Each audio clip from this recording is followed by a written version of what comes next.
Hello and welcome to Jeremiah Braun's Normal Concept, Social Cognitive, Self-Confidence, More Developed, Theory of Development lecture. Today I will be talking about the prefixes.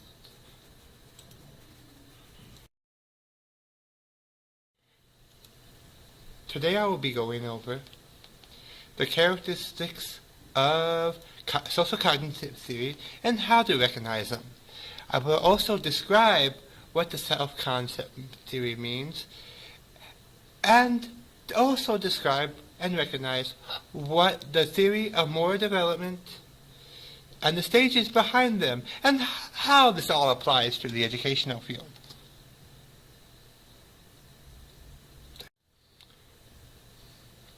The first aspect of my PowerPoint is I would like to be talking about the social cognitive theory. The social cognitive theory, also formerly known as the social learning theory, was created by Albert Bandura. He created this in 1960. They decided to change the name in 1986 to social cognitive theory. This theory uses people as easily influenced as well as influences by their surroundings and environment. A major component of social cognitive theory is called observational learning. Here are the three main types of variables: personal factors, and then it goes to the environment factors, which means the interaction between the person and the environment involves beliefs and cognitive competencies developed by modified and social factors. The environmental to behavior is the interaction between their environment and their behavior and involves their personality determining their environment, which in turn affects their behavior.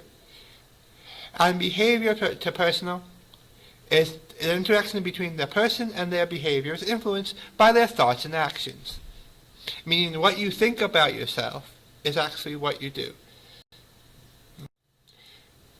There are four key aspects in observational learning. First of all, attention. To learn anything, obviously you must pay attention.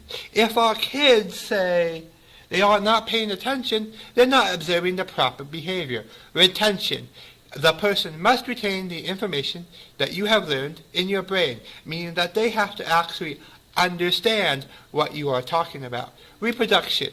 The person must reproduce your behavior. The more you mimic, the longer you retain it in your memory. And the motivation. You have to be motivated. If you will stop, you will eventually forget it, and you will not remember it. Let's stop and think. How can you use the information about social cognitive theory and observational learning in your classroom? I'll give you about 30 seconds to a minute to do this.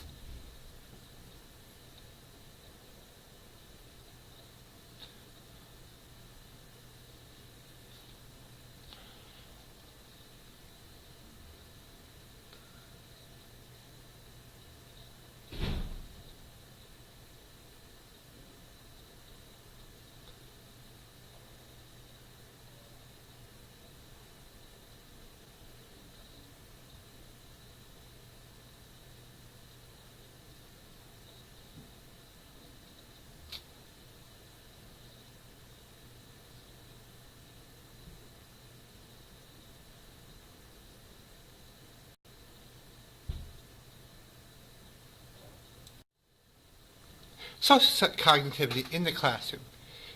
You first keep the attention. Keep it interesting resources and materials. Keep modeling good behavior and methods to keep the kids engaged, such as rewards, competitions, games, many things. Second, for retention, you can do small groups. Do some graphic organizers, some posters, and also do some models such as right.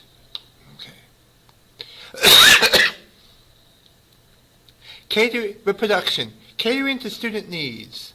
The universal design for learning. Differentiating instruction. Because we know that education can be boring and learning the traditional method does not work. Also motivation. Praise students often. positive behavior systems, and most importantly, be enthusiastic. Next, I'm going to be talking about the self-concept theory. This means that we're going to be discussing how the theory of self-confidence matters in the classroom and what we think about ourselves. Social concept theory is a theory that deals with how we think of ourselves based on our self-belief. These thoughts are such as our values, our abilities, our goals, our characteristics. This theory was created by Carl Rogers in 1959. For example, you could believe, I am a good person because I help out. Or I am an awful person because I drink. This is a part of an overall concept of the self-concept theory. The parts of self-concept theory. The first part is self-image. How do you see yourself? For example, I see myself as a good person. This is part of your self-image. It's how you feel like yourself. Self-esteem. How do you value yourself? An example, I have no value in my life. This is how you value your life and your ideal self. How you wish you can be. For example, man, I wish I looked like Tom Cruise. He is so pretty. You wish you looked like someone else.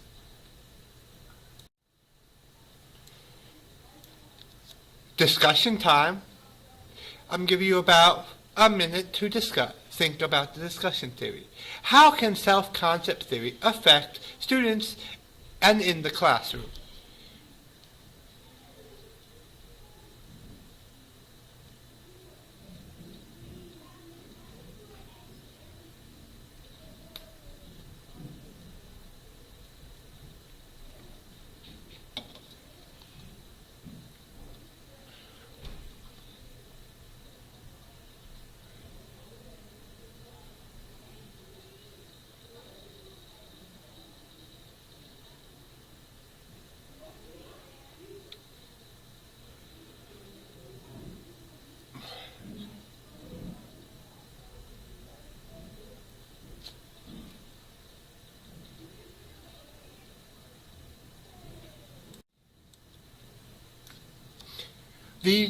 The answers to this discussion question is some students have an inflated self-image and believe they are stronger academically and purposely than they really are.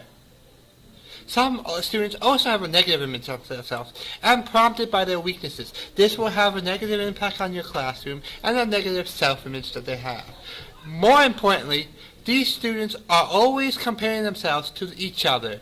When a student responds positively to a student's behavior, they have more positive self-esteem. When they respond negatively, they will also have negative self-esteem. It all depends on their focus.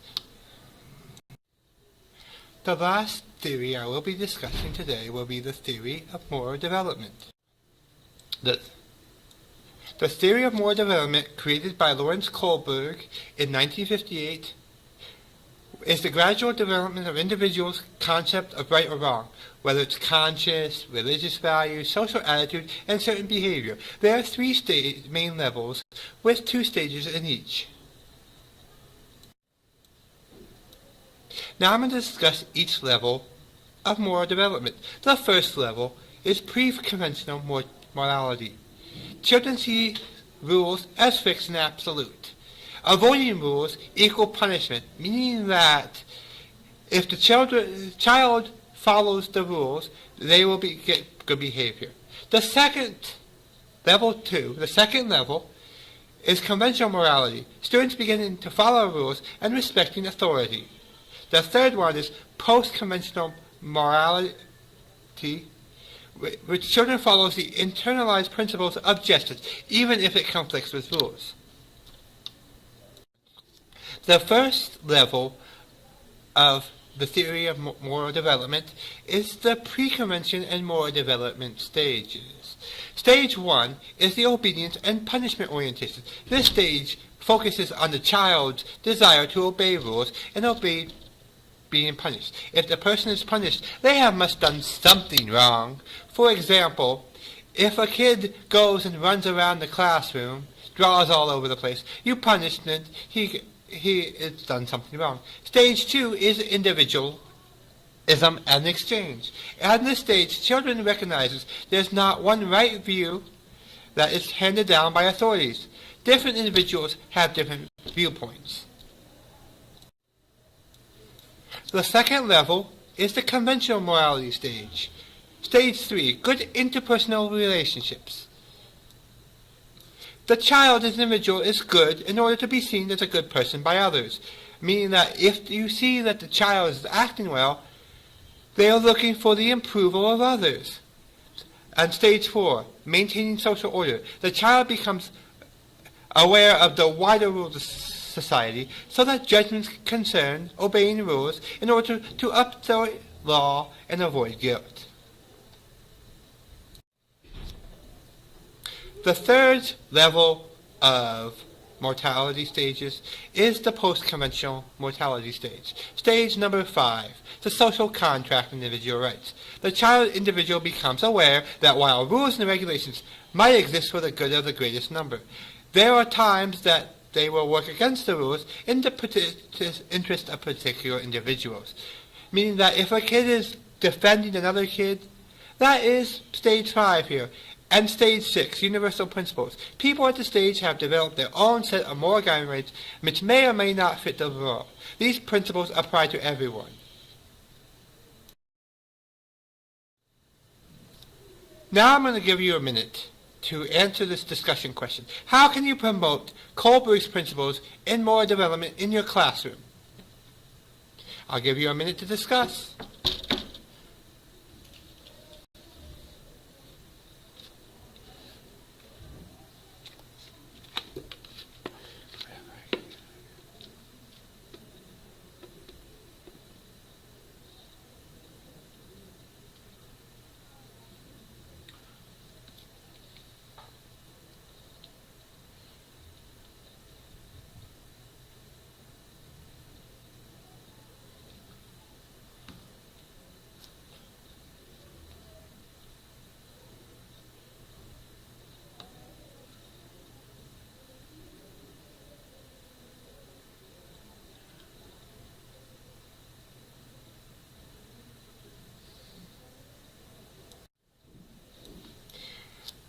The answer to this question is you can teach positive behaviors to your students, meaning that you can be more positive. You could be a role model to your classroom, because that's one of the most important things in being a teacher. You should be a role model to all your kids. You can connect positive behavior in your classroom and keep positive communications with your parents. First of all, I would like to thank you guys for listening to my lecture. I would like to also thank Miss Kathleen Willis for letting me turn in all this work, and I would like to apologize for my sickness. Thank you, and have a good day.